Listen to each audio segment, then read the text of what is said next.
რამდენიმე საათში მოსკოვში მოკულ ქართულ გენერალს საქართველოში გადმოასვენებენ. რომან დუმბაძის ცხედარს ჯერ თბილისის საერთაშორისო აეროპორტში, შემდეგ კი ბათუმში გადაასვენებენ.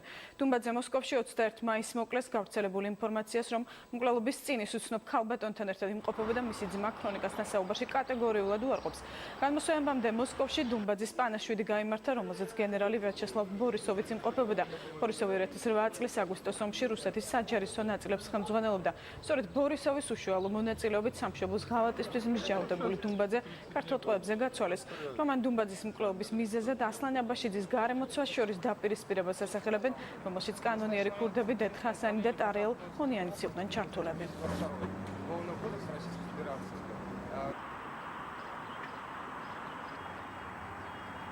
თვითონით რაიმე რთული ვითარება თქონდა მოსკოვში. არანაირი მოთარება არ ქონია და არანაირი ამაში არ იყო გატა.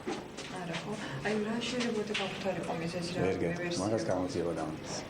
ჯერ არ ვერაფერს ვერ. აი ერთ ამბობენ რომ ერთი გოგონა ახლდა გვერდით. არავინ არ ახდება, ყველაფერი ჯორია. ჯორია ხო? გამოიცნო. ისე გამოძიებასთან თუ გაქვთ ურთიერთობა, თუ იგებთ ინფორმაციას? არანაირი შეხება? არანაირი შეხება.